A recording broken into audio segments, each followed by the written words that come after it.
Hello, hello. Good morning. Happy Wednesday. It's hump day. It is, right? Yes.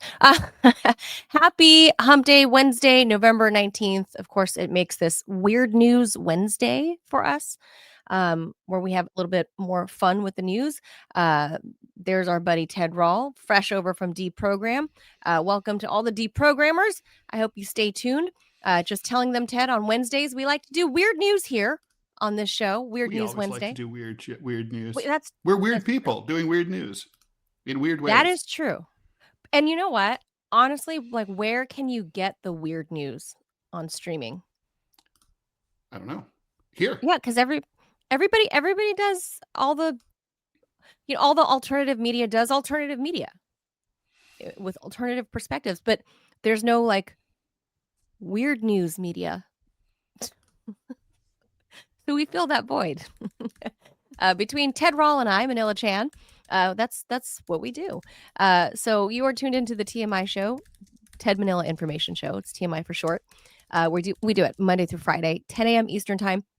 Please be sure to hit the like and the follow button, the subscribe, and please share the content, especially if you guys are cruising over onto YouTube. We post up a lot of the little shorts where there's like little hot takes or whatever.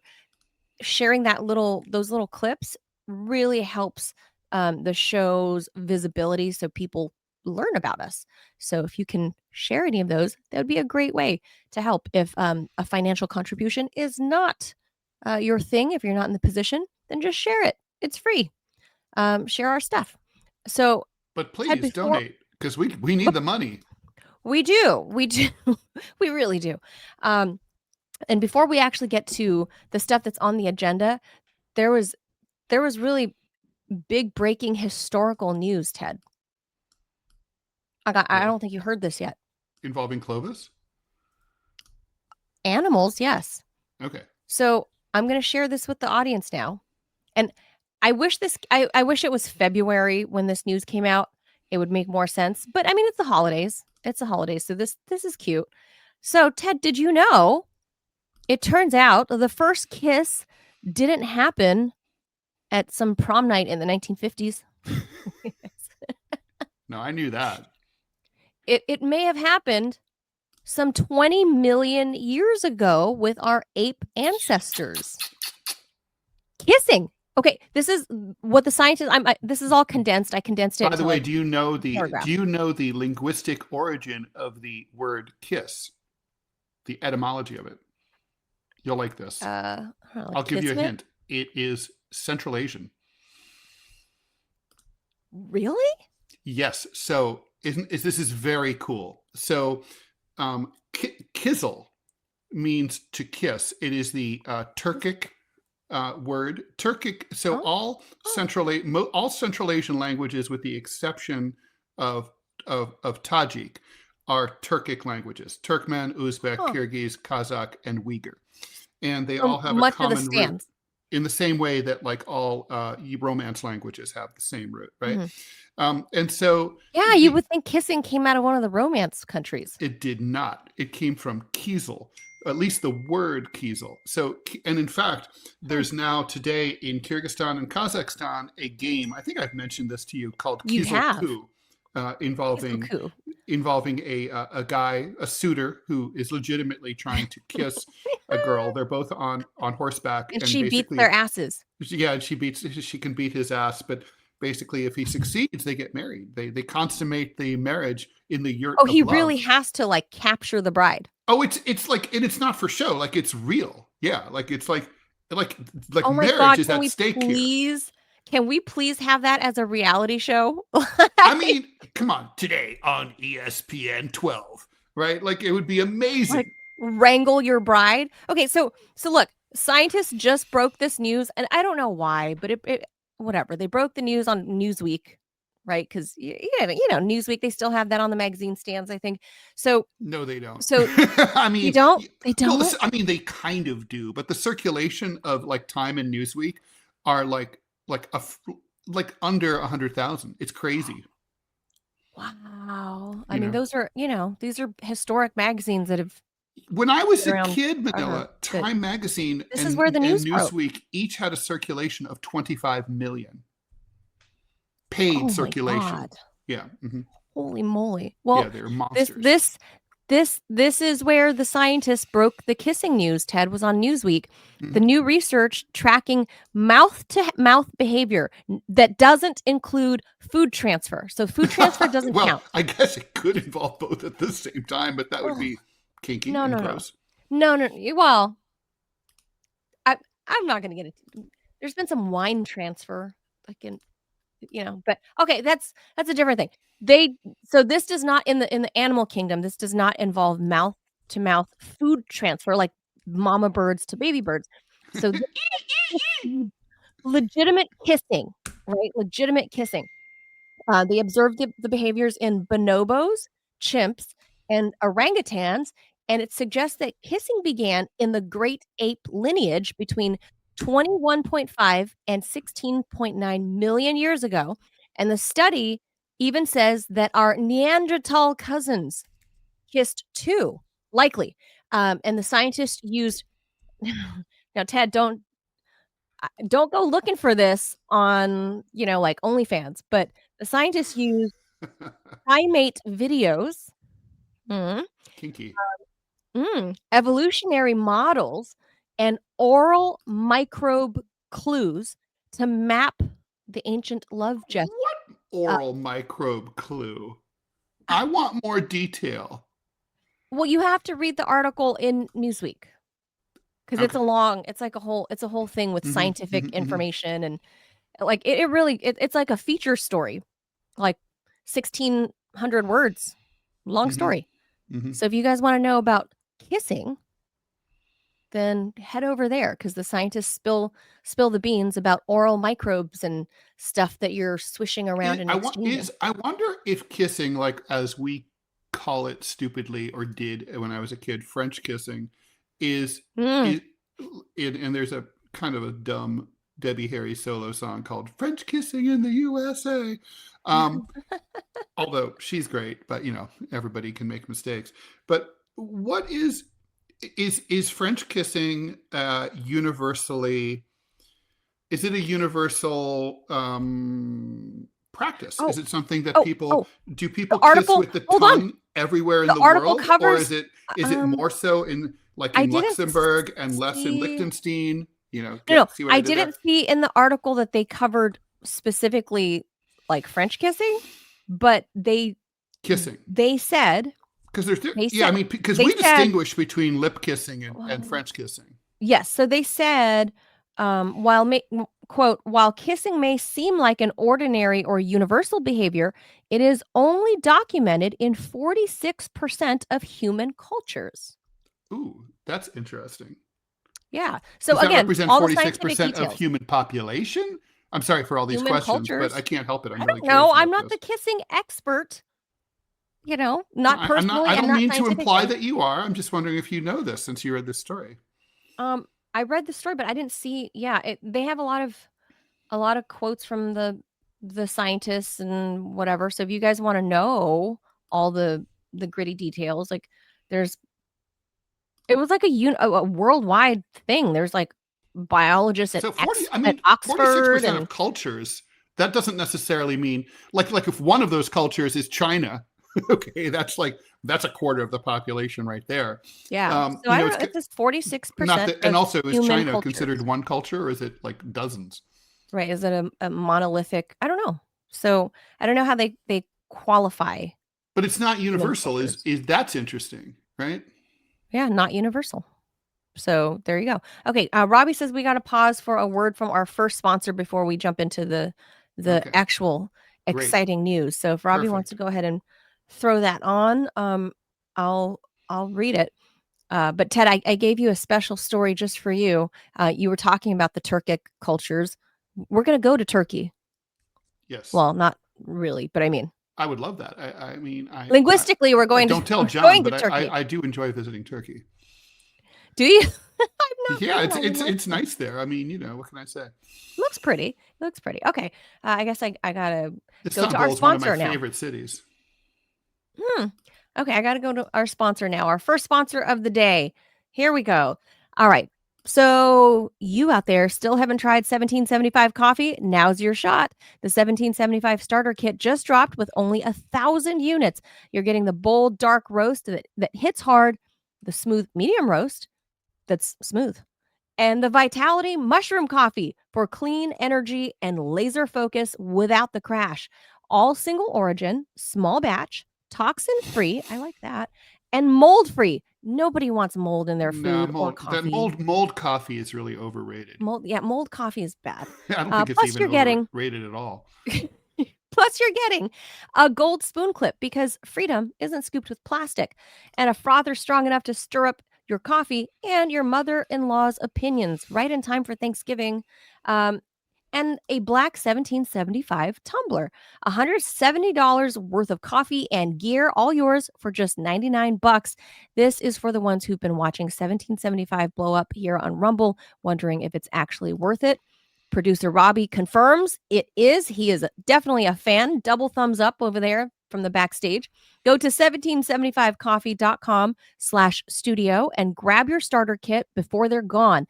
Bold beans, clean fuel, and a morning routine that stands for something just like Rumble does. By the way, thank you for the comment-filled chats for joining us over from Deprogram. He finally switched over. I hope he's still here. He said this is weird and exciting. Yes, that's exactly what we're striving for. That's the vibe. That is the vibe of this show. So with that, Ted, let's jaws it and we'll get to the actual real first story. But it was breaking news, Ted, because everybody like kissing does so much good for you. You know that, right, Ted? Like, yeah, you know, my endorphins and here I shouldn't say this, but who cares? I will. My ex-wife, she had this weird thing where she was like the best French kisser, but she'd only do it during coitus. She wouldn't kiss at all or make out at all at any other time. Huh. So only when you're about to get bedded. Coitus, Robbie, is sexual intercourse. it's where it's getting laid. It's where the penis is all the way in there. Well, I mean, Robbie, I assume he knows. He has 2 children. He has 2 children. Yeah, he's probably done this. Oh, no, not necessarily. I think he's done it at least twice. I don't judge. He could be an IVF dude.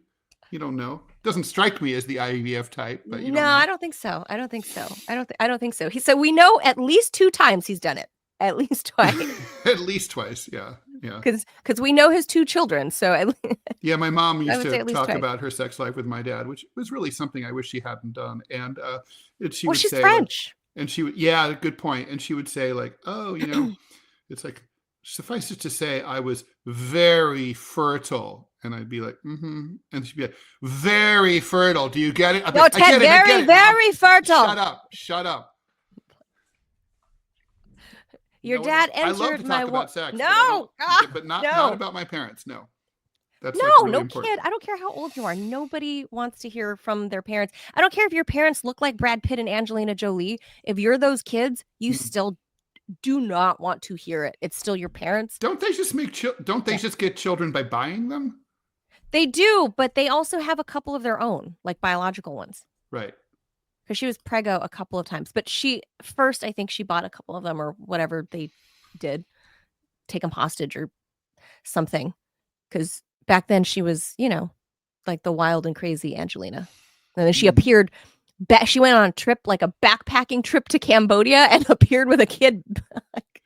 Came back to the U.S. with a kid. Thank you for the comment on Rumble. I've been on YouTube this whole time wondering why there weren't any chats, LOL. Well, there are chats on the YouTube. But the Rumble room is definitely, as Manila likes to say, spicier. And it is spicy. It's more vibrant. There's more going on the Rumble room. Yes. I think broadly, YouTube holds its own. You know.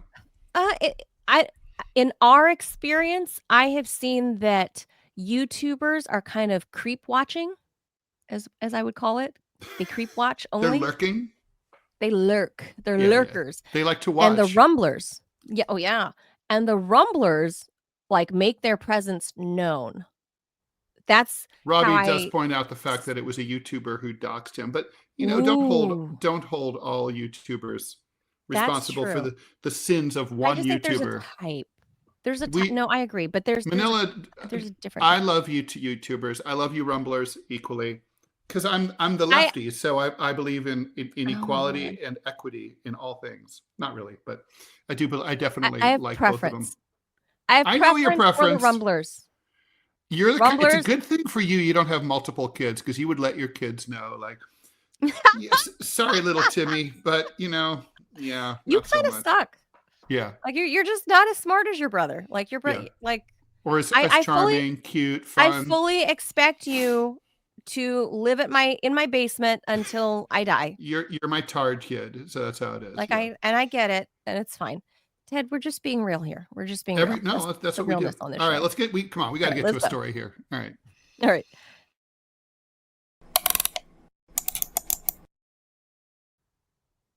This one's yours. Real quick, you guys know already, because it's been all over every media, alt media, mainstream media.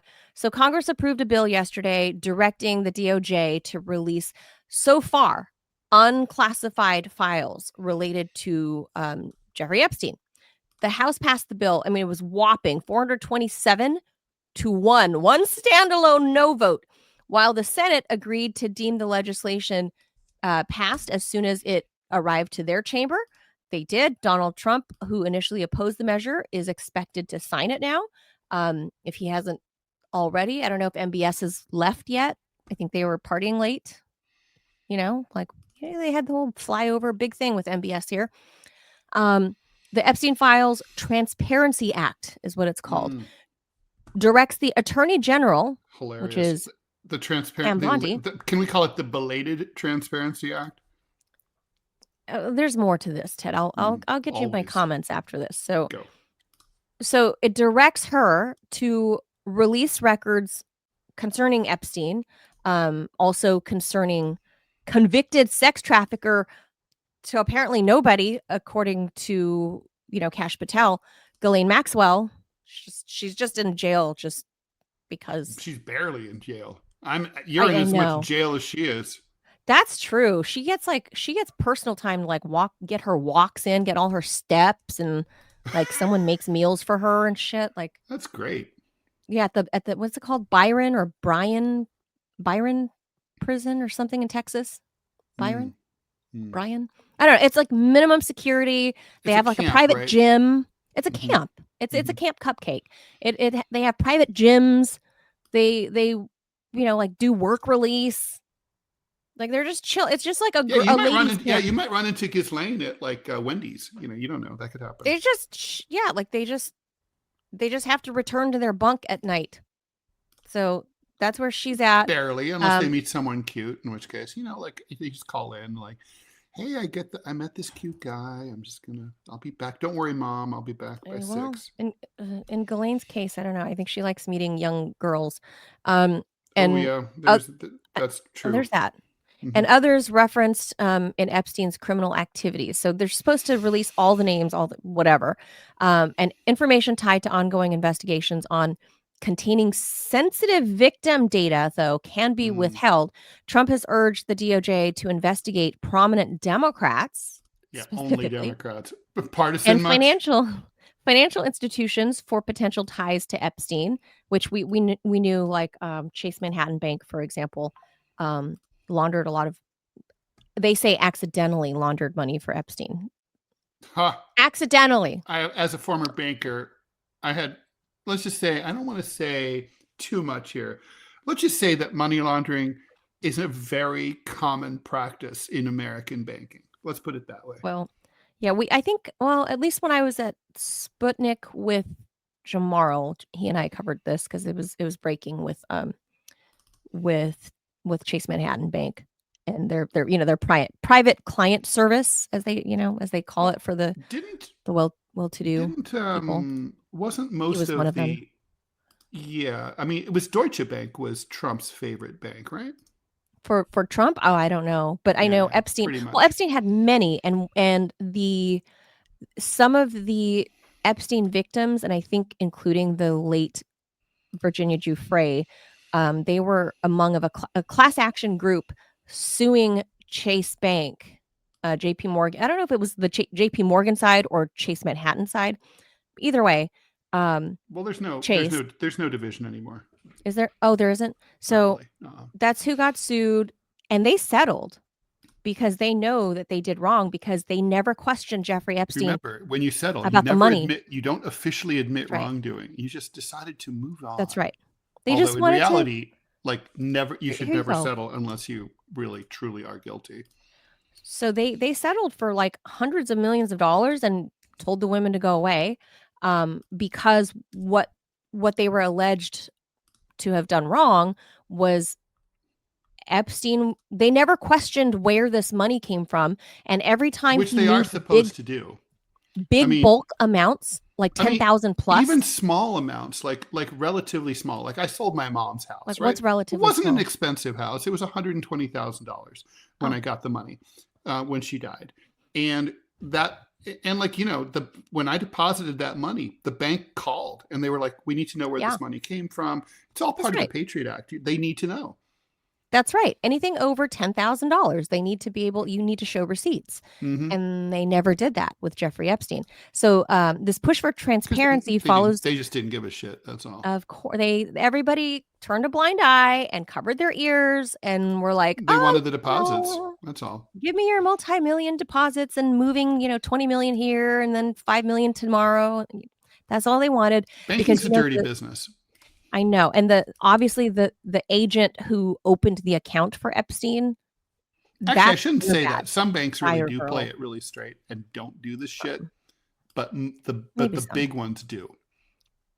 So this push for transparency follows the release of some 20,000 pages of Epstein-related documents last week, which I think so far have been a lot of nothing burgers other than the emails back and forth between the two Epstein brothers, which mention Trump. And they think it's alluding to Bill Clinton, but I think it's just two brothers talking shit. And the president maintains his friendship with Epstein ended in the early 2000s, which I actually believe because it seems that way in those emails. So long before Epstein's Yeah, I believe that 2008 true. conviction. This isn't about the president himself. This is about No. the president's associates and allies that he's obviously covering up for. I mean, look, we got to talk about whether he wants to or not. Larry Summers, right? I mean, yeah. Well, him. So whether Trump wants to or not, but there are powers that be here in Washington that are going to force him to do the cover up. Like whether he wants to or not. No one forces you to do anything, but he's choosing to. He's choosing to because I think there's a lot of reasons he can't say. It's an offer he cannot refuse. Let's just say that, I would say. But I do believe Trump's denial of him like having a fallout with Epstein like pretty early. Some of the emails would indicate that. That happened. We know that to be true. Yeah. I mean, the timing might be a little fuzzy. That might be true, but I don't think he's criminally indicated in any which way. I don't think we're going to find any kind of indication. Yeah. Implicated, sorry, yes. I don't think there's any indication of in those emails that he did anything with a young girl. No. And in fact, although Virginia he apparently may brother, have spent a considerable amount of time with one of them, right? No, that's who I'm talking about. Virginia Giuffre. Yeah. But the confusion there, and her brother actually came out and said it, but he was also pissed that the government would imply her name, even though she's now deceased. Her brother came out and said, yeah, that's accurate, that it's most likely my sister because she worked at Mar-a-Lago, and that is where Ghislaine Maxwell poached her from. She poached her. She was like a locker room attendant, like you see, people at the gym, right? That are locker room attendants. They pick up towels and they clean the bathroom and whatever. Like they pick up if someone drops the soap, they pick it up. Maybe they assist you with the soap. But that's what Virginia Giuffre did when she was in high school, and that's how she met Ghislaine Maxwell. And so yes, did Donald Trump spend a considerable amount of time with her? Likely because he knew her from the club, and it's very possible that part of the fallout came from Ghislaine poaching all of his young women from like his workers from the club. Yeah, he was displeased about that. Yeah. And then there was like some real estate kerfuffle, I think, that Trump wanted some property, and then I think Epstein, just to be a dick, wanted to buy it just to cuck him, and vice versa, and Trump not to be outdone because back then he was only a real estate mogul, right? Like that's his arena. He was like, oh, hell no, is Jeff going to get this property? Like I bid on the property. You're not going to outbid me. Like I'm going to outwheel and deal you. And I think that's where the big fight came from. Yeah, that's how they were. But that's over some South Beach house. Yeah, it's a property dispute. And people I've been a realtor, Ted. Oh my God, I can tell you how freaking catty people get over the stupidest things in property, especially if you have two people trying to outbid each other. Like when you're in a multiple offer position, I've seen people do some stupid shit. I've never worked with billionaires. Finnish Leica has a question. Do you think they've already destroyed any Epstein evidence too sensitive for the donor class? Absolutely. And they're not all I don't think it's even hard. I mean, the problem is, as I was talking about on Deprogram earlier, this is digital information. Digital information is insanely easy to manipulate, and it's almost impossible to authenticate. So, right. Even if you look at the metadata, that's easy to change and edit too. So, I mean, the only way you could kind of indicate if the authenticity of something is if there were multiple copies in a bunch of places and you could compare it. But, by definition, if that were the case, we wouldn't need to see these documents, right? Because we would have already seen them. So yes, it's going to be, I think this stuff is sus for sure. Yeah. But at the end of the day, this is a matter, at this point, it is a matter of public interest. And oh, no question. So many, obviously, so many great officials, public interest. So many officials from so many administrations and presidents themselves, like, hello, Bill Clinton, had so many ties to this then supposed couple, Ghislaine and Epstein. I think they were dating. Couple. They were dating, right? Like, no, were they posing as dating? They had orgies together. I mean, how much more couple could you possibly be? That doesn't mean they're a couple. Just because you're like group banging doesn't mean you're like a couple. Okay, but they lived together. I mean, she was his procurer, right? I mean, yeah, but sometimes I just wonder if that was like a pedo version of like a beard, or like a vampire's familiar. I don't know that. What's that? Oh, come on. You like horror movies. Don't you like vampire movies? Yeah, but no, vampires aren't. No, it's not really my thing. Okay, so in vampire lore, a vampire has a familiar because a vampire is vulnerable during the daytime hours. Yeah. So he gets a mortal to live with him or her, and basically, this is the person who like babysits the casket, so that no one comes by and stakes you while you're sleeping. Yeah. Really? So it's like a witch has a familiar too, right? Like a familiar, a witch has a familiar. It's often a cat or other animal, and that alerts her. That basically, her sidekick, her Clovis. Oh, so I'm not saying that Jeffrey and Ghislaine didn't have romps. I'm not saying that. Clearly, they had romps. But I always assumed her role in his life was to play the beard, to make him look like he's with an age-appropriate woman, and a rich banker, and she's a socialite. His girlfriend. What are you talking? I mean, so I thought she was kind of his beard, but in reality, beard implies that he's like not gay, partnered with other people. But he's. I'm saying it's a pedo version of a beard. No, that's not what happened. That's not what happened. He was with her. They were monogamous, emotionally. They were a gross couple, and they were they were a yucky couple, and like she would be like for fun, be like, hey, so I brought some very unhappy drug addicted girls. I found some 14-year-old runaways. 14-year-old tale for you. And we'll party this weekend. That's what it's like. It's sort of like normal couple would be like, hey, I picked up back in the old days, I picked up a cool DVD for us to watch. It's like This is like that. Like, hey, I stopped by the store and picked up a great steak you'll enjoy eating, like that. Like, ooh, our favorite champagne was on sale. Like, ooh. Yeah, exactly, like that. Mm-hmm. Let's have some fun. Ooh. Yeah, Mm-hmm. so I don't know. Who knows, but that's what's going on, and here's the thing though, Ted. When the Senate approved this, they added some wording to the bill that would allow Pam Bondi to censor and redact to protect whatever they want to classify. Sort of defeats the purpose, right? Right. I mean, look, you're very young, but I remember with the Watergate tapes being revealed, it was a very similar process. I mean, President Nixon, it was kind of like, nobody knew these things existed. And then it was like, Alexander Butterfield, who was a low-ranking White House official, was, languidly testifying in an unair-conditioned Senate room in the summer of 1973, I believe it was, and everyone's just sleepily listening to him drone on, and then he just sort of goes, so, according to the, recording of the White House, and someone's like, wait, there was a recording of the White House? And he's like, oh yeah, all the Oval Office stuff is tape recorded.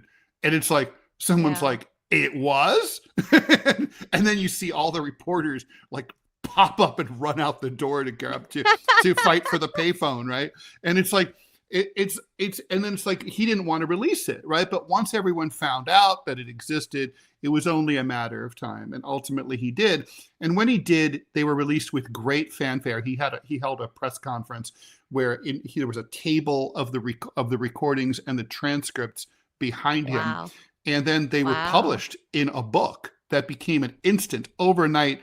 I think it was the first overnight book in American history, where literally a major publishing house like Simon & Schuster or someone like Bantam, someone like that, immediately turned it around and had it out within nationally in every grocery store within days. And everyone was reading the White House tapes, and it became like there were so many jokes that came out of all the cover up. First of all, there were key names that were blacked out and redacted. And there were tons of explicit deleted because Nixon and his associates cursed so much, like every president and every politician. And it was, I think today they wouldn't redact those. I think that's right. Cursing. No, but maybe back then. Right. Yeah. And that's how that was. Ted, by the way, can I just point out, I love that you think you call me young. I'm too young. You're a child. A kid at very 45. Mm-hmm. I love that. Thank you, Ted. Well, thank you very much. You're welcome. But I always thought, okay, once I turn 30, people are going to respect me. Like they'll think I'm an adult. And granted, I looked younger than I was, like thanks Asian genes, but sometimes it backfires because you look younger than your years, and then people treat you accordingly because they think you're a kid, right? And it kept happening in that instance because I looked younger than I was, but you actually know me and you still think 45 is young. Well, I mean, when you're 62, it is. I mean, it's funny. I don't feel 62, but I mean, I know I'm 62. But I don't know. I guess the time. I look in the mirror. I'm like, who the fuck is that? Who the fuck is that guy? Well, how did that happen? Like cursing, as you pointed out, like in the White House tapes, which I didn't know that they had. I just didn't think people generally spoke that way, especially not in the White House back then. So I'm a little surprised. God, they were foul. Yeah. I didn't know that. I just thought society was a little politer, I guess. So like more polite. So I just didn't assume, especially given deference to the office of the presidency. I wouldn't know. I wouldn't have guessed that the redactions and the bleeps, the audible beep. Oh, I mean, Manila, there were so many like funny things that came out of the White House tapes. Like, for example, there was some guy who published a book of he made poetry out of the White House tapes. And one of them became quite famous. It was called like something like I Could Get $1 Million. And it's from a real rant where he says, where Nixon's talking about how he needs slush money. And he goes, oh, I could get $1 million. $1 million? I could get that. $1 million is something I could get. And it has a cadence that sort of sounds almost like Dr. Seuss.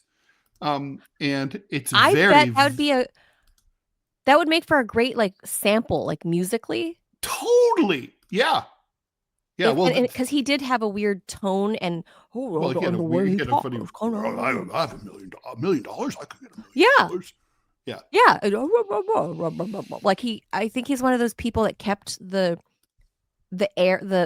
audible rolls of sound in his cheeks. Well, people had, he had giant jowls of doom, and he was very like, I mean, look, he was kind of a funny guy without really wanting to be. But I've never. If I remember to look it up, Ted, I'm going to try to remember if I hear beeps or redactions that might actually be why. Other than I thought, why haven't they just the Watergate tapes or the... Yeah. Mm-hmm. Like if there's anything bleeped out that it's actually cursing, because that'll change your perspective. Oh, they do that. They absolutely did that. Mm-hmm. That'll change your perspective. But most people were reading the transcripts. They didn't have access to the audio. And of course, there was also the lore, not to be forgotten, of the 18.5-minute gap. Do you know about that? Mm-mm. So there was of audio, the audio where suddenly it just goes, they're like, oh, well, we didn't have that. We couldn't get 18.5 minutes went missing. So as you can imagine, Manila, people be suspicious, right? Well, sure. So people are like, what do you mean? Like, what do you mean it's missing? And it turned out it was at a really key point that pretty much was going to directly implicate Nixon. So they're they're kind of like, huh. And so basically it was like, well, how did this happen? The president, they blamed, and she took the fall, the president's secretary, Rosemary Woods. And she was like, oh, I accidentally erased that part. Like, blah, blah, blah. And so there's a hilarious photo of her demonstrating, like, it's like, well, what did you have to do? Because she had to it was a big recording device that was like the size of like a piano. And she had to like twist herself up, like to do contortions. She's like she's got one leg up and like and in order to do this, and she had to hold that position for 18.5 minutes accidentally. And everyone's like, like, not really. Like, that didn't happen. You erased this on purpose. No question. Yeah. So that's lost forever then, obviously. Oh, yeah. No one will ever know. Well, we know what was on it, but we'll never know what was on it. Like, we'll never hear what was, because like there's obviously, because it was tape back then. Correct. Yeah. So you can't, there's no like forensic backtracking of digital. Yeah. That would be correct. Mm-hmm. All right. Let's go on to our next fun story for Weird News Wednesday. Ted, this one was especially for you as I appreciate you. Father of Clovis and a human. All right. I thought this would matter As part of a divorce agreement with his ex-wife, a Turkish man agreed to pay 10,000 liras, that's $240, every 3 months as child support for their 2 cats. Bugra B, who lives in Istanbul, filed for a mutually agreed upon divorce, amicable, with Esri B, citing severe incompatibility and a breakdown in the foundation of their marriage. The 2 parties have agreed to end their marriage and have not sought any compensation or alimony from one another, but they did include a rather peculiar protocol in their filing, which could impact the future divorces of pet-owning couples in the nation of Turkey. The document states that the husband transfers custody of their 2 cats to his wife and assumes financial obligations for their maintenance. The parties have agreed that the 2 cats belonging to Bugra B will remain with Ezra B as long as the cats remain with Ezra B, and in any case for up to 10 years. Bugra B will pay 10,000 lira per month quarterly to Ezra B for the cat's care expenses, the divorce settlement reads. After the divorce is finalized, this rate will be increased annually by the Consumer Price Index determined by TUIK. I guess that's the equivalent of the Bureau of Labor Statistics for Turkey. In Turkey, this agreement is already being called a new example of a new type of alimony, catamony, which could set a precedent for the financial support of pets following a divorce. precedent setting, Ted. Like, Yes. and we talk about and rightly Turkey so. being like kind of weird and backwards and whatever. I think, look, we've covered a couple of Turkish court cases, which, like the one a couple weeks ago, the couple, like, what was it? The woman, no, not the Korean. There was something really funny that we covered a couple weeks ago, but anyway, I think this is precedent setting because how many times have we heard about American couples fighting over a pet, right? Of Like course. that happens. So, And I guess for some reason this guy wasn't able to take one of the cats. maybe he travels a lot. Or maybe maybe he travels Wait, a lot. you would split up the cats? No. Or maybe maybe you solomonically split them up. Or maybe they're two cats that really are friends and they need to be together. No, Or they're siblings. cats. That can happen. So there's some important stuff to understand here. First of all, Turkey is very cat crazy. The Mediterranean countries are wild about cats. Greece, Turkey. In fact, the Greeks and the Turks could resolve a lot of their problems getting along if they just bonded over cats, because they both love cats. And I think that's an important point of commonality between the two of them. The other thing is $80 a month seems like a lot of money. I mean, it's $40 per cat per month. I don't know that I spend $40 a month on Clovis.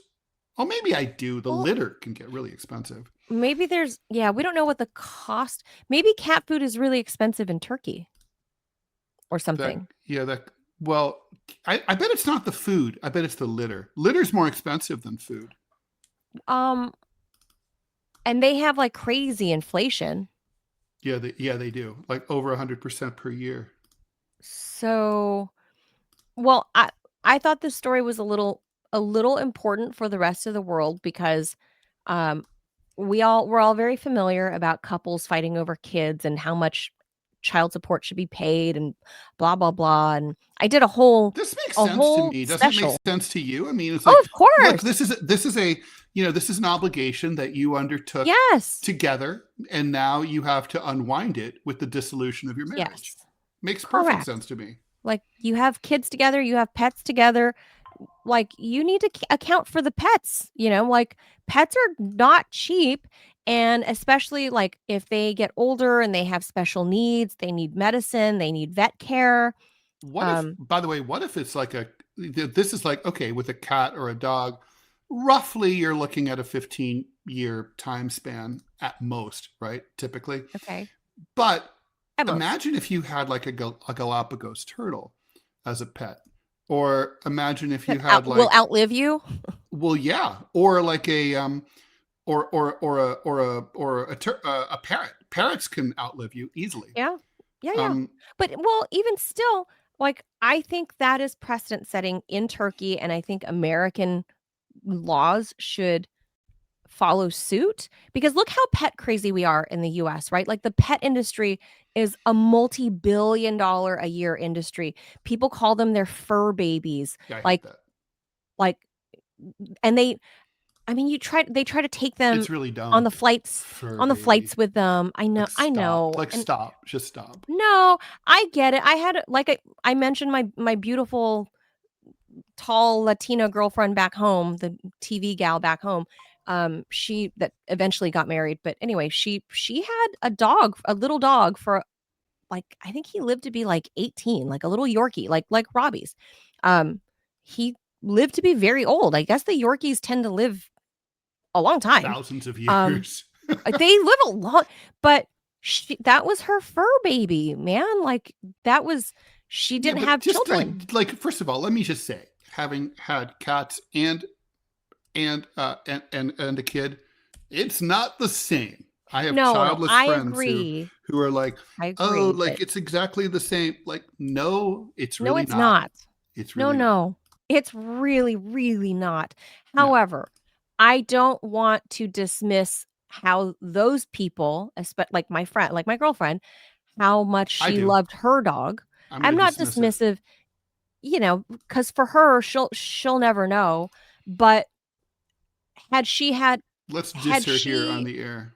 no, had she been in a relationship when she had that dog lived to be 18, man. And That's a long time. the partner, if she had a boyfriend that at the time of adopting or buying the dog, they should also be responsible for that pet because you entered into that adoption, that For pet sure. adoption For sure. together.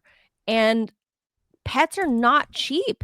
People like now there's pet insurance in the US. And yeah, obviously if you're talking about like a fish or something, like whatever. no, but but I don't think in the US I don't think our laws protect animals in the way, like, I don't think we define it the same way as I guess Turkish law defines how you get catamony or pet amony yeah. for.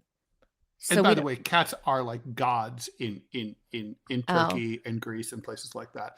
Like basically, like like there's tons. So of they're not a cats. belonging over there. Like in the U.S., your pet is a belonging. It's a. Oh no, cats are. I don't know if they treat it as belonging legally, but I mean certainly like earbuds, for example, everybody in Istanbul leaves like a bowl of food and water out. I've heard that. For the cats out on the street, even if they don't personally own a cat. And cats come and go as they please. If you go to a public park in Istanbul, cats will like leap up into your lap. Like there's like you're kind of like not allowed to be like, I'm allergic to cats. Like fuck off. Like whatever. It's just die then. It's like you have to be like. By the way, we have another ad, so please go ahead. And shout out, and yeah, we'll do that. And shout out to our friend Ray in the Rumble chat. He's gifting a free subscription to the TMI show to I don't know how this works. Like the next random person that pops up that's not. Yeah, I don't know how that works. I do not know. But he's gifting. Thank you, Ray, for the generosity of sharing with your friends. For sure. How old? Matina asks, how old do I feel? No, it's a good question. I feel like I'm about 28 or 30. Having been already 28 and 30, so you think you kind of stopped there in the. No, I kind of feel like I just aged really. I aged faster than my mental age is slower than my physical age. So I definitely feel old. I don't feel like 17, but I don't think I ever hit feeling like, oh, I'm 40, like a 40-year-old. Like I want to join the country club, and I don't know. It's like none of that shit. I do. I still wear black. I still wear black skinny jeans. I still live. Well, I still listen to punk rock. I do all that. I still do all of that. I do all of that. However, yeah, I mean, I pick up my kid like at home? Blasting Rage Against the. Yeah, I was blasting Rage Against the Machine this weekend for my kid, and he likes it. I wake him up sometimes if he refuses to wake up, and I play System of a Down. Wake up, put on makeup. That's awesome. Good for you. You get blast like get up. Time for school. Wake up. The fuck up. Yeah. So that's what happened. I still wear ripped jeans and like checkered Vans. Like, but that's how I appear. That's not how I feel. Oh, we gotta go to ads. So there's that. Go, run like the wind. Go. Me do. Okay. Okay.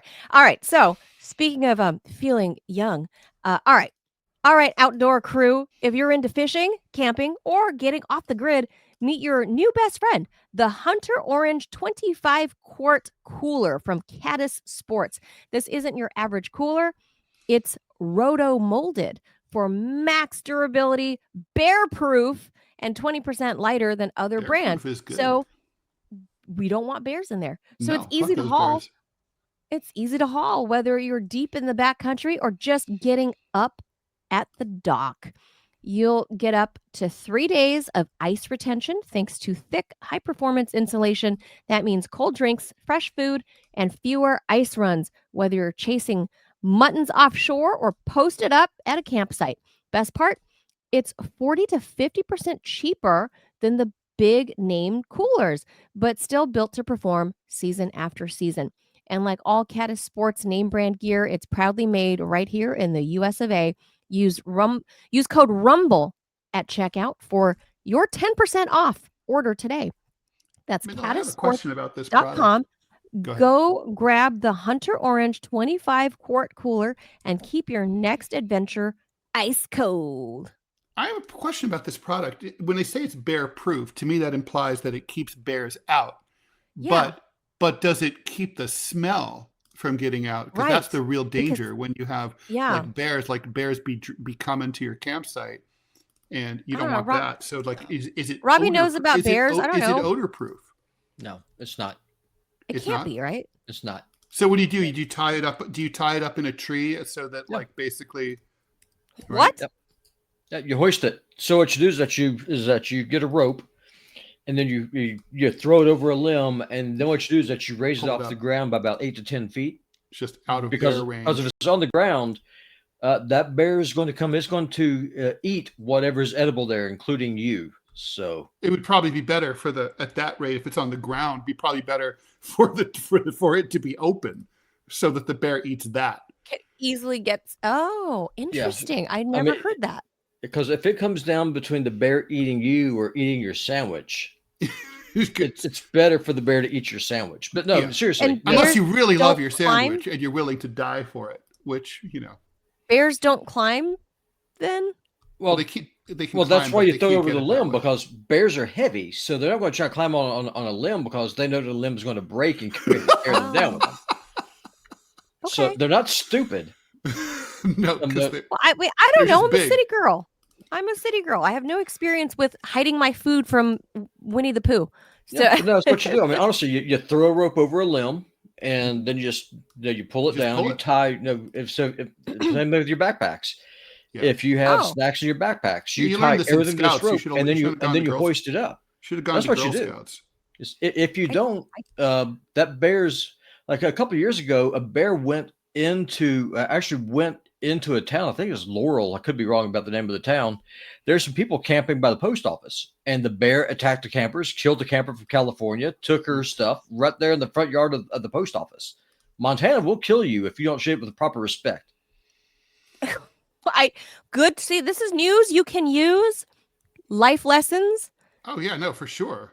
Hoist your cooler. No. Oh yeah, no. And this is a good idea to do, even if you're not in bear country, because there's raccoons and they will, and similar thing, right? Yeah, but those little bastards can climb, and they can open. Yeah, again, but they can't get all. If you do it over a limb that's like thin enough. Raccoons also they're obviously not as heavy as bears, but the point is they still can't go all the way out on a limb without falling. Yeah. Yeah. And Well Just Nerd, thank you for the $5 donation. Appreciate it. Thank you. System of a Down aerials. Yeah. Yes. Thank you. I wake up my son to that stuff. So yes, as I was saying, even though I am of a more mature age, I'm very immature. How old do you feel? But I still feel. Do you feel your age? I guess relative. No, I don't know. Physically, I feel like I physically feel definitely 40. Like I slept wrong. Sometimes I have 100. Well, yeah, there's those days. Robbie says he feels 15 mentally. Look, I have this particular weird space pillow. I call it a space pillow that I use, and it's like weird and molded a certain way because I'm a back sleeper, and I sleep. I've told you, even though I'm not into vampires, like I sleep like vampires. Like just arms at your side. I'm just like she has risen from the grave. It's true, but mostly my arms are at my side and kind of across. Like I look. It's creepy to say, but I look the way the people at the morgue place people in caskets. With my hands. So you're ready to die. So I sleep like that. So anyway, after I turned 40, it's treacherous. You can sleep wrong and you can dislocate 3 vertebrae in your neck. That's basically what happened to me after I turned 40. Finish Leica with lots of good comments today says, researchers have found out that raccoons are domesticating themselves. That's true. They're becoming more likable, more like pets in order to appeal more to Americans. That's happened in the New York area. Yeah, I have a couple twin raccoons that come here and steal cats' food. the outdoor cat that we kind of take care of. But Raccoons yeah, so are anyway, fucking that's what happens over 40. incredibly smart. Yeah. They're really cute and smart when they're little. They were Ted, they were these cute little, I don't know what happened to their mama, but they were two little twin furball raccoons, and they would come steal that outdoor cat that we adopted. They would come steal her food, and they're cute little twin furballs. And so we watched them, and they would come because her food is right outside our back door, and they would come to the sliding glass window and just be, and they'd clean their hands in her water and pick up food, and they're so cute. And my son wanted to open the door. He's like, I want to go pet them. No, like we're not. No, but they really are so cute, and they're just like hanging out in the backyard and like right there, right outside the door, just really cute with their little posable thumbs. But anyway, all right, next story. We'll breeze through this. This one is more doomsday stuff, Ted. So meet Digital Earth, the simulation that tries to see disasters before they actually hit. So imagine a virtual planet so real that you could follow a single raindrop or a whirlwind across the globe. That's the ambitious. That's not real. I don't even. That's not true. I can't follow a single raindrop across this world. I don't know what they're talking about. That's strangely written. I'm sorry. I have a link to the article. You can look at it. It's from Vice. Granular would be a better word than real. Okay. It's just so it says the ambitious new climate model developed by scientists using the ICON framework, and it promises to rewrite the rules of disaster prediction. Developed by the Max Planck Institute and supercharged on Europe's fastest supercomputers, this simulation divides Earth into 672 million cells, each representing air, water, or land. Every second, where's fire? Those the fourth element. Do you remember? Oh, you didn't. We weren't talking about the band. No. Every second, those cells are running calculations on temperature, wind, energy flow, and more. Suddenly, global simulation isn't just a buzzword. Here's how it works. Decades old. Is global simulation a buzzword? I didn't know that. No, it's not. It said nobody ever. I don't know global simulation. Global simulation. This is strangely written. Whoever wrote this needs to go back to journalism school. Anyway, decades old Fortran, not 4chan, folks. Fortran, TRAN. Fortran climate code was overhauled. Well, let me fill you in, child. Okay, so Fortran 77 is a programming language from the 1980s. And in fact, something that I still remember like it was yesterday. I learned. This is a real thing. It's a programming. Yeah, it's old. And it's a programming language like C++ or something like that. Okay, this helps it make more sense to me now. It's not used anymore, of course. But anyway, go ahead. Okay, so this helps it make more sense. By the way, a great language. Fortran. It's very mathematical. Fortran climate code. Oh, so coding. Okay, now this makes more sense to me. Decades old Fortran climate code was overhauled using a modern data-centric parallel programming framework. The project tapped more than 20,000 high-end processor chips, including NVIDIA's GH200 Grace Hopper. Why do we care about the type of chip? I don't know. I guess it's process. I don't know. The result: 4.5 months of global weather modeled in just 24 hours. This leap matters because traditional weather and climate models operate at resolutions spanning tens of kilometers. That's great for storms you already know about, but bad for the kind that pop up unexpectedly and rearrange coasts, skies, and lives. The new model runs at a 1 kilometer scale, allowing unprecedented detail. The birth of a thunderstorm, the path of a single cloud, that's all now visible. In practical terms, scientists say this digital twin is what they're calling it. And that is how like when you drive in a place where you have a wide, expansive view, you know how you can see like a storm cloud. On the horizon or whatever, or you can drive through a little cloud burst, and it's like there and it's not like or you see those wouldn't show up on the old model, so that's cool. Huh. So the scientists say this is a digital twin that it could help us pinpoint climate and weather threats hours or even days before the destruction can actually begin. So floods, landslides, wildfires, the scales and contexts that usually blur out now get some clarity. So this model isn't heading to our phones just yet. The computing muscle it demands is massive, and the data pipeline is still groaning and lagging on that, I guess. Plus, the bigger question looms: having maps of disaster is one thing, but acting on them is another. As the team of scientists admit, simulating Earth is the easy part. Getting humanity to listen is the hard part. So, in short, if you thought weather forecasting had peaked, think again.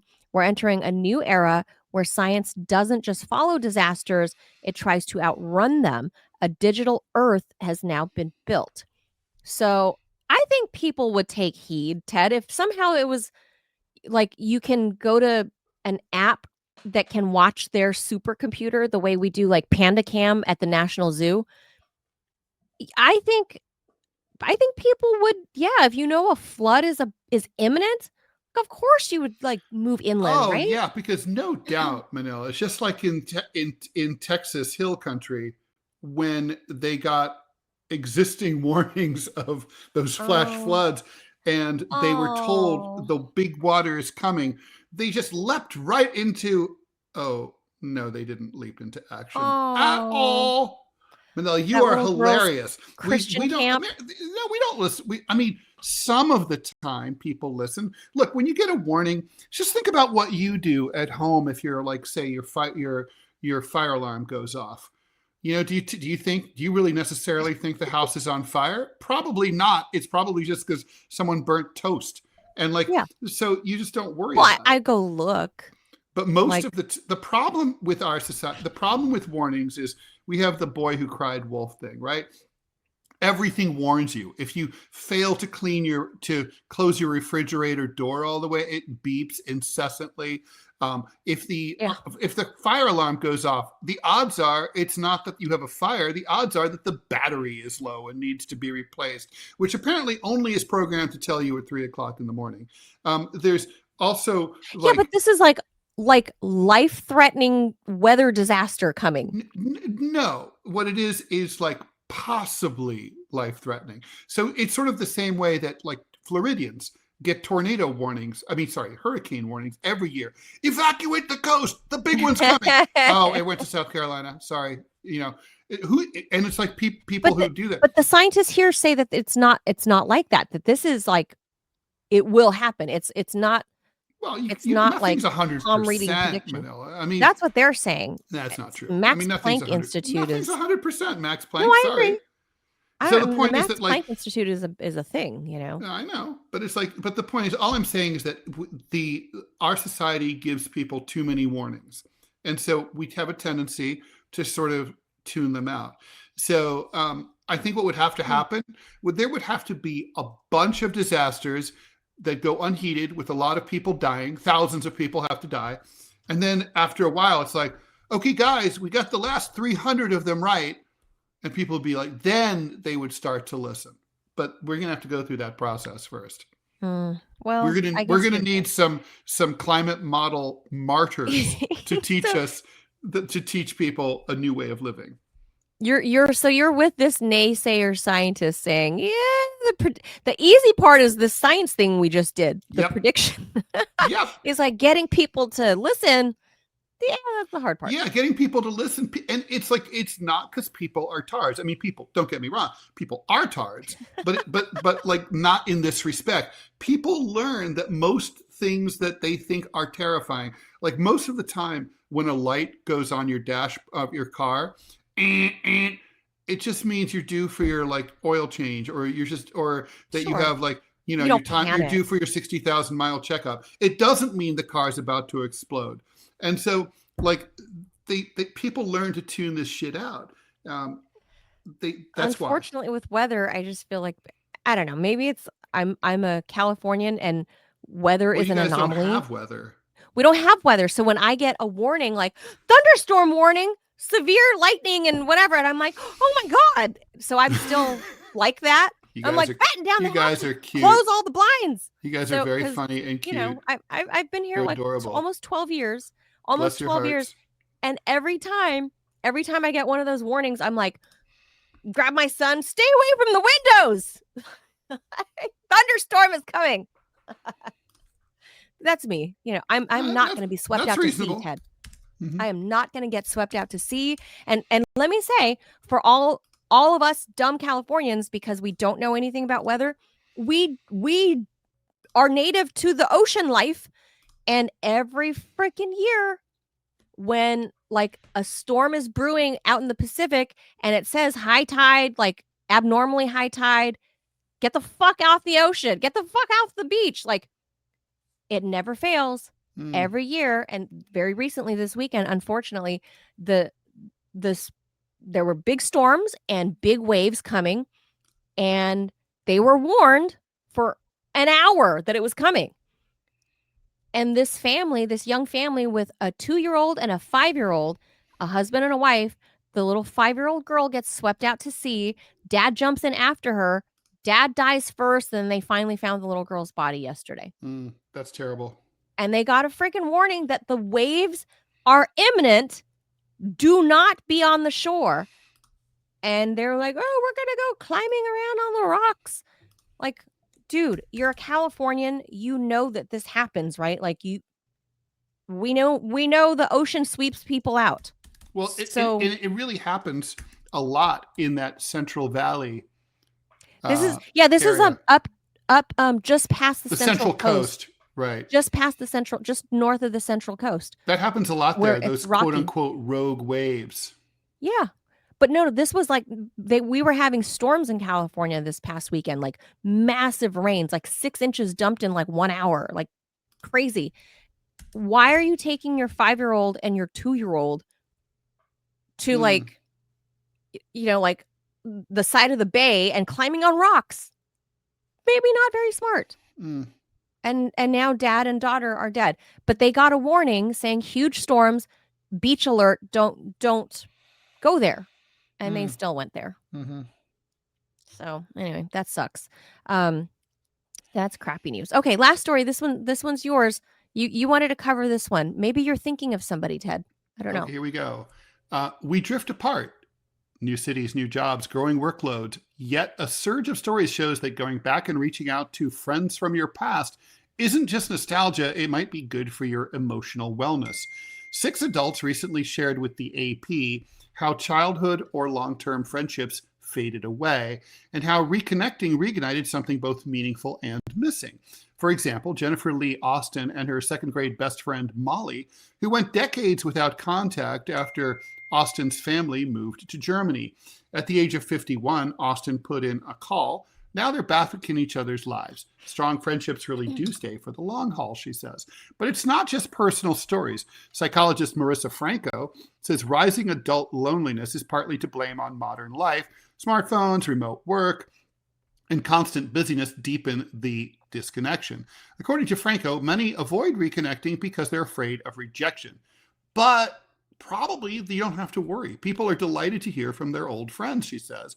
For example, Heather Robb and Lane DePasquantonio were inseparable in their 20s, drifted apart during parenting and moving across country from each other, and only reconnected when Robb traveled to Denver. Fatigue, distance, and scrolling highlight reels all played a role in their separation.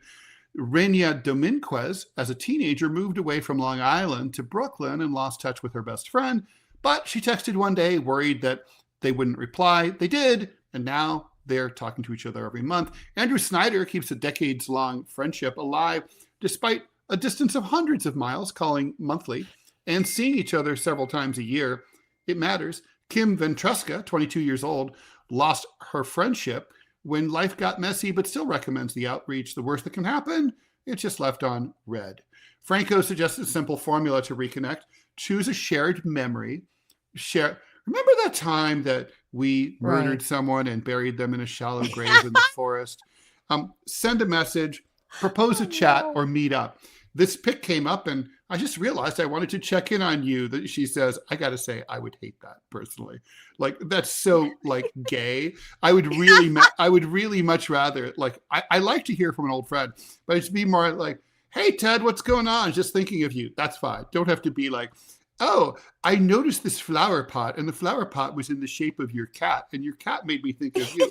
Like, no, I don't need to hear any of that stuff. The bottom line, reconnecting might feel awkward, but it's proven worth it. As adult life pressurizes our social circles, reaching out could be the key, not just to nostalgia, but to emotional grounding. Whether it's catching up over coffee or scheduling a phone date, or as the Brits say, scheduling a phone date, the message is clear. Your old friends might still matter. Yeah, I'm pretty good at keeping in touch with people who I haven't seen in a long time, and and it is very satisfying, and reconnecting with people who, but I don't do it just because, it's like, it's got to literally be like someone who I actually miss the value in the friendship. If it's like just sort of like I was always making all the effort, and like I don't want to go back to that again or something. I'm not going to do it. I agree, because I've seen, like, conversely, I've seen other scientific studies about like when to dump friends. And so I'm somebody, I have friends that I'm still friends with from like kindergarten. And I still once in a while think of this, my very first friend at preschool. My best friend, Tina. She is literally my best friend since we lived across the street from each other since I was like 4 years old, since we were old enough to cross the street and play together. She's still my best friend. She is my son's godmother. She's my sister. Like, been through life's up and downs and all together, lifelong friends. I still have friends, like super old friends. I'm very good at keeping in touch with friends that I've picked up along the way. And I think that's part of what keeps me very grounded and like real, especially because some of my friends are still, back home in Whittier. And I try to see them when I go back. Sometimes I arrange when I go home, I'll put it up on my Instagram or my Facebook or whatever and say, hey, I'm going to be at such and such, this old bar, this old dive bar at this time. Would love to see you. If you're on my friends list here and you can see it, come. Would love to see you, and it's so great. Even if I only get to spend 30 seconds talking to one person, but people tend to know each other, right? And then they make new friends, and I think that's a wonderful thing. I have a healthy social circle. I have girlfriends that I have are some of my best friends that I've known since middle school. We'll just randomly text throughout the week. Like, I just watched Welcome to Derry, right? I just saw episode 4. But I texted, I was like, hey, I just saw this or whatever. I was like, have you seen it? That's it. Just like random. We just keep in touch that way, and she answers when she can. Sometimes it's hours later, sometimes it's tomorrow, and vice versa. I'll answer. And then I was just debating with her, and she was saying, I think it's too slow and it's not scary enough. And I was like, slow? What the hell are you talking about? This, and it's just, it doesn't have to be a deep, meaningful, like, remember that time when we were 14 years old and we were going to run away like Mark Twain and go on a river raft down the San Gabriel River and float ourselves down the shit creek into the Pacific Ocean. It's not like that. It's just, you can just keep in touch with something as trivial as like, hey, have you seen this new whatever? Or like, and I really think it does help boost your spirits. So I would have to agree, especially now with the holidays coming up. And holiday loneliness, I know it's a big thing, right? Like out in America, like Americans are lonely, Ted. We have more ways to connect with one another, but we're not connecting. We have social media, but we're not connecting. And everything is trivial and surface. So I think this is a great thing. Like, you should read more tips, on how to, if there's somebody that's been on your mind, reach out to them. Don't be all hesitant and weird. Just shoot a text like, hey, have you seen? Remember that death cult we were both involved in? Yeah. Wasn't Like, that fun? Like, why not? Like, remember when we escaped that drive-by shooting? Remember that time? Remember that Epstein party we both attended? How fun that was. That's what I'm saying. That's all you got. That's all you got to do. It doesn't have to be some deep, meaningful thing. And like that, the wisdom of the 22-year-old girl. Worst thing that can happen, Ted, is they just leave you on red and they leave you hanging. Honestly, I think aside from friendship, that is a really good way to think of things. Like, for example, if you're applying for a job or whatever, or it's like, don't worry about like being dissed. The worst thing that anyone can tell you is no. That's the worst thing. It really doesn't hurt to ask. Yes. Matina in the Rumble chat says, but the more time that passes, the more awkward it feels to reconnect. And so she says she needs this tip. I assume Matina is a female, but I think yes, it can seem awkward. There's one person in particular, a girlfriend I've had since elementary school, primary school. But she kind of unfriended me, Ted, during COVID because I wasn't part of the COVID cult. Oh, somebody literally was it part of the whole like the vaccination stuff? Yes, because I wasn't all getting like foaming at the mouth about COVID. And then I wasn't in the first go round of Trump. I wasn't foaming at the mouth with TDS. And then she said that, like, I don't know, she didn't say directly, but she was getting very hostile to me on social media, which she'd never. This is a girl I've known since I was 6 years old. And she just stopped talking to me. You would have to, COVID era. And look, I can't tell you what to do. I know that if I were in that situation, all I can tell you is I would think to myself, I have friends who basically stopped talking to me for various reasons. And, and some of them are dumb on their part.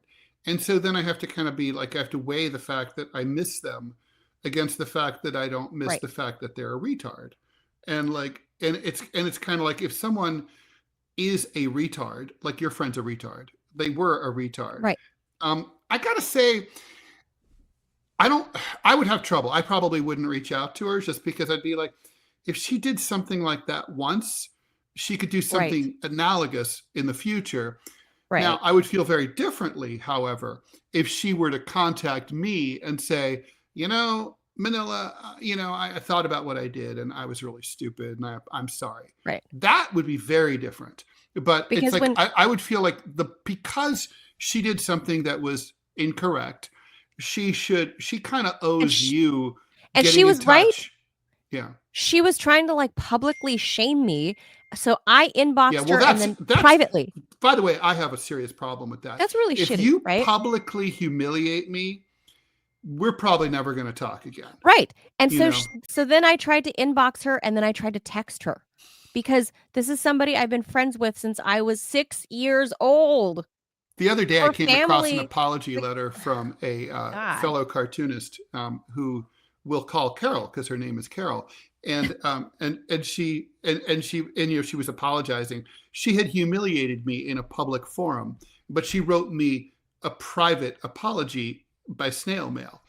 And in fact, I kept it. I usually throw my mail away, but I kept it because I thought, I might need this someday. If she ever fucks me, I'll have this and I'll be able to show everyone like what a conniving crone she is. But the point is that like I didn't and I wouldn't. The truth is, but she should have apologized in public. She humiliated me in public. Right. She should apologize in public, and then we could, maybe talk. But like, no. So you think that it's like I don't know how else to compare it other than eye for an eye. But if you do a public humiliation, you should do a public apology. 100%. Like, let's just say I were to break with you, Manila, and say, Manila Chan is blah, blah, blah. And I went on X and I did that. Manila is such an asshole. And then, like, is it cool if I come back and I'm like, I'm so sorry. But just between the two of us, like, what good does that do you? I mean, it barely does you any good if I go on Twitter and I say, I'm so fucking sorry for what I said about Manila Chan. Like I'm a an public asshole. apology. Mea But- culpa, mea maxima culpa. Even that's barely does you any good, because most of the people who read the original thing will never read your retraction. But it's pretty much the only thing you can do. It's the best you can do. But it should be followed up with the public mea culpa, and then a private. Both. Right. And it should be really fulsome. I mean, like if you did that, because of the fact that people, it's like if the LA Times we were negotiating for settlement. They asked to settle. And I was like going with the European model. In Europe, if you libel someone, let's say you libel them in a 1,000 word piece in a newspaper, the court will say the retraction must be written at the same or greater level of prominence as the initial smear. So let's say the original article appeared over the fold on page 3 in Le Monde. Then Le Monde can't run it on page 3 below the fold. And it can't be 700 words instead of 1,000 words.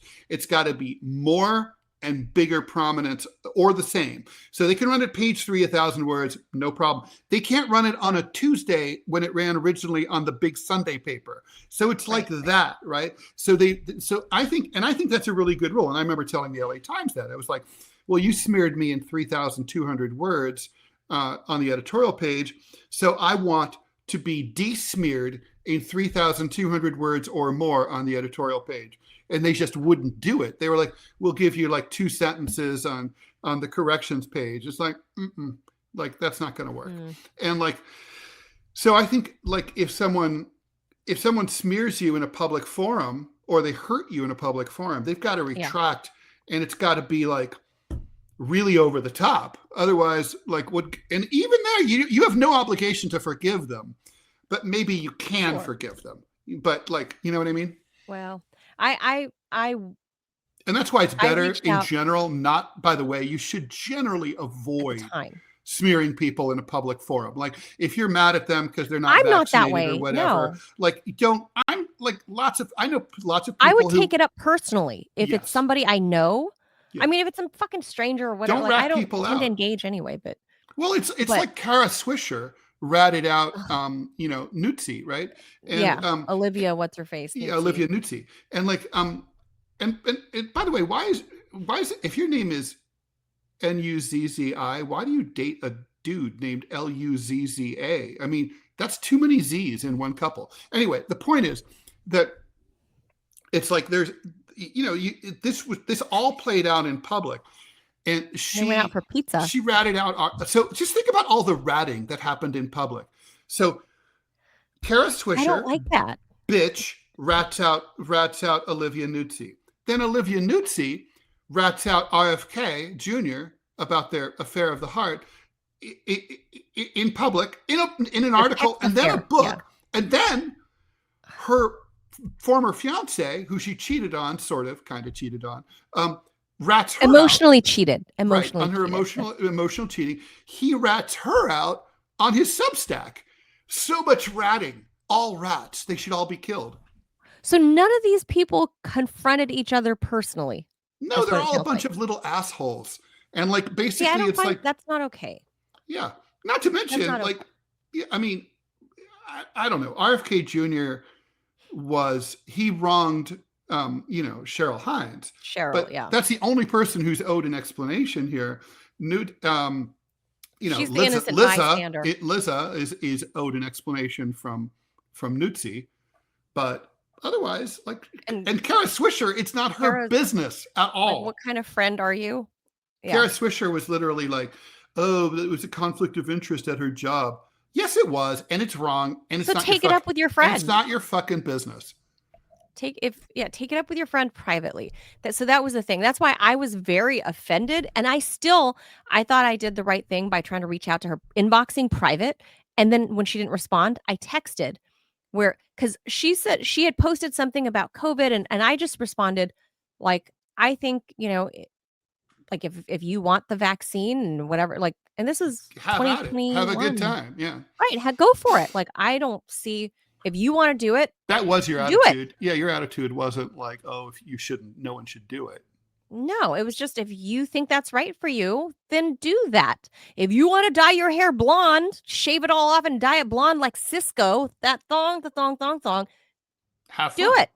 What, like, do I think would I want to shave off my head, buzz it short and dye it blonde like a la Jada Pinkett? Probably not.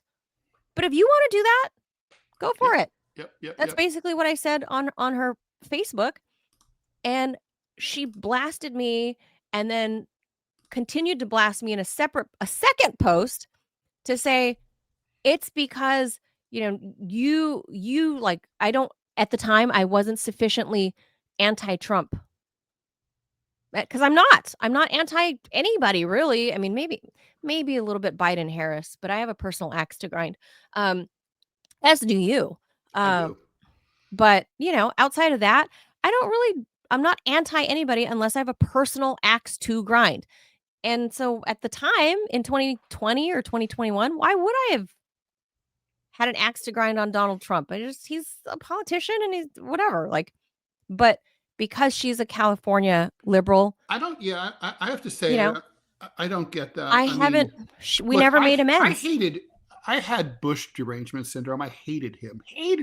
I look back on it. I'm like, it didn't make for good cartooning or for good writing because in America, that doesn't land well. I mean, we our culture requires sort of like a more takedowns are best delivered like droll and calm. It's our culture.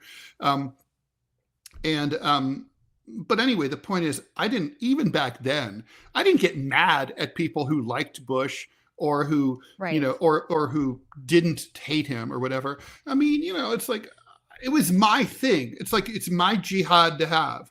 And like, it's like, if you do your jihad and I'll do my jihad. And like, seriously, like, I don't understand that whole, like, I have a bug up my ass about this and that. And therefore you have to be part of it. Yeah. Like these two things combined, like TDS and COVID, it destroyed a lifelong friendship. And as you know, it's well documented that many thousands, millions of Americans stopped talking to their friends, relatives, over. I'm one of them. Over the issue of vaccinations and stuff. And she and I are one of those people. Or masking, right? Masking was a big thing all too. All of that, the vaccine, all of it, the whole COVID thing, the whole I'm insufficiently TDSing. And it was just. It was all. It was. I mean, hell, at that rate, I could have, but didn't. I've been screaming for 4 years. The man, Joe Biden, is senile. He's fucking senile. And everyone's been saying that no, for you're years. an asshole, Ted Rall. You don't know what you're talking about. Are you supporting Donald Trump, Ted Rall? Yeah, exactly. You're a right winger. Because you love Donald Trump. Yeah, or whatever. And okay, I didn't take any of that personally. I just knew they were mistaken. I knew I was right. Like whatever. And it's like, and it's like, okay, you guys are just stupid and wrong. What can I say? Like whatever. I've been stupid and wrong about lots of things. I will be again. I'm sure. To Matina's point, if she's thinking about a friend, I'm thinking about that friend too, but I feel that I was the one that was wronged. And in that moment of time, I still tried to reach out to her to mend fences, Well, that's big of you, Manila. She didn't. I would have a very hard time for, what? It's not a forgiveness thing for me. For me, it would be a trust thing. It would be like, you broke up our friendship over this political issue. And I don't know, like, if I can trust your judgment or if I would never feel comfortable being myself. Like with you, Manila, even like off the air, I can say anything to you and I'm not worried that it's going to blow things up or you're going to like go onto Facebook. Right. Likewise. Thank you. So, yes, likewise. And for sure, like you should know the same about me. I would, no matter what happens between us, I would never.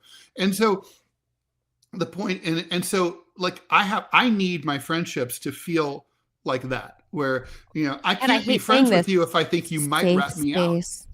If you might rat me out, how am I ever going to trust you? And therefore, what's the value in the friendship, right? I hate this term, Ted, but it's very succinct. Safe space. Right. Yeah, it's a safe. Yeah. Well, it's become a dumb. it's actually a very useful term that's It become is. gay. And like, you It know, got it got really hijacked by like wokeism and whatever. it's like equity is actually kind of, diversity is certainly you know, a worthwhile thing, but again, the way it's been hijacked has been very So, unfortunate. But you know, that's the thing, right? So it's kind of like, yeah. to me, it's about, So if you're just drifting apart, that's a different thing. That's what this article talks about. Is you just that's kind of drifted very apart. well. That's like, Easy okay, to so fix.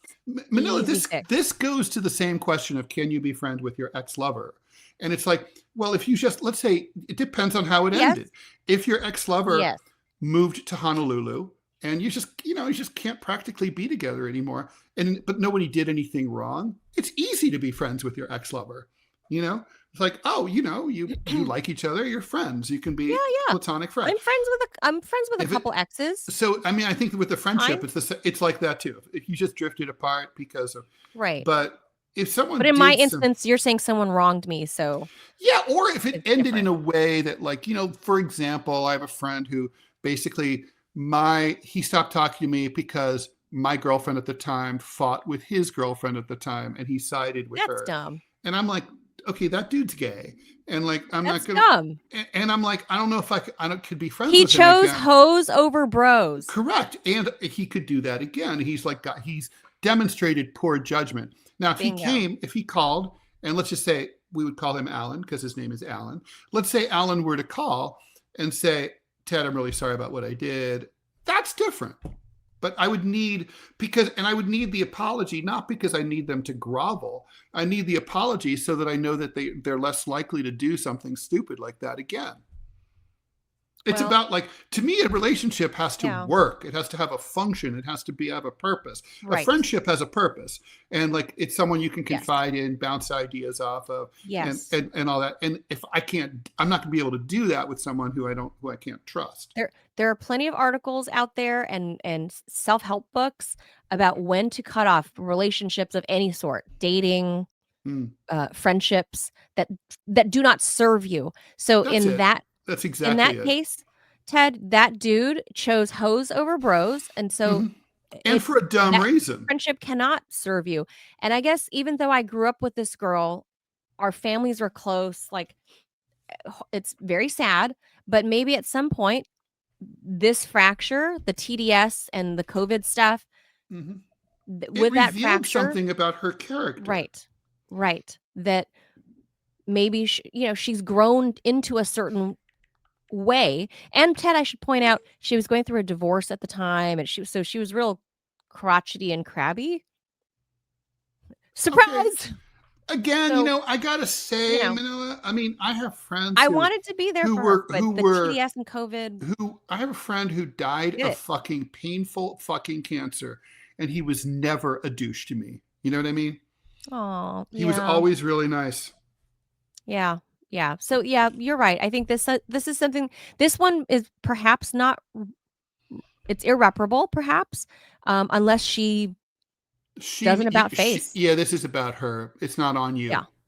And it's right. It's not about making her feel bad.